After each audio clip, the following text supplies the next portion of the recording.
Zašto je sve tako maksimalno pojačano? Kakav je ovo trash? Nije trash, ovo je meta trash, ne. Ovo je hiper trash. Hiper trash realizam u kome su sve intertekstualnosti ovog sveta smuljane u jednu džinovsku superstrukturu koja se izdiže poput nekog hiperrealističnog nebodera.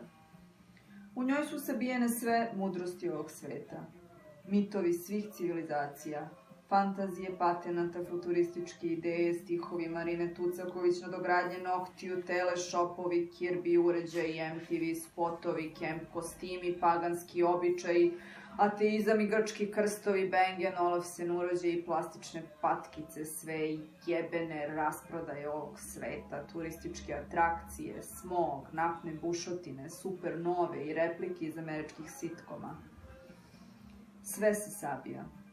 Ugiba, razlači kao žvaka u toj superstrukturi, sve vibrira. Od rumunskog neorealističnog filma do virala Pen, Pineapple, Apple Pen. Sve se međusobno žvaći, povraća, meša, komeša i sliva u panton paletu entropije emotivnog naboja. Ti si umuljen u tu strukturu.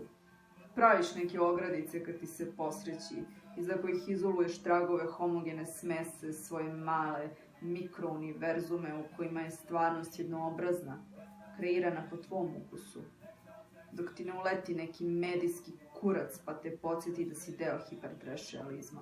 Koliko god se krio iza ogradica filtriranog sadržaja na Facebook homepage-u, ad bloka i kruga prijatelja sličnih afiniteta.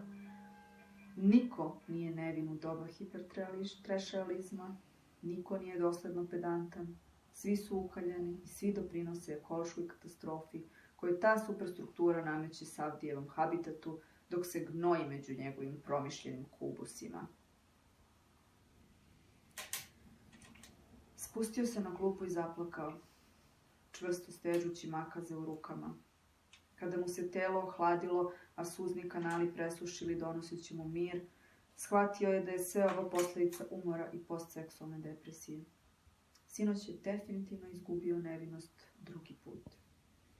Potpuno pribran, nije više uspevao da ignoriše očigledno. Morao je nekako da dezinfikuje rane.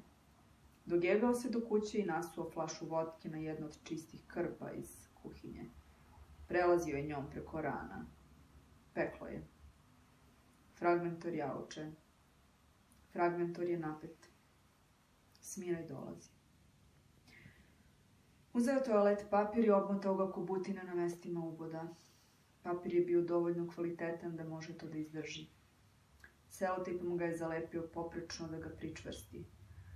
Popio je malo vodke da se smiri. Farmerke su okej. Te pocepane su i onako sada trendi. Idemo dalje.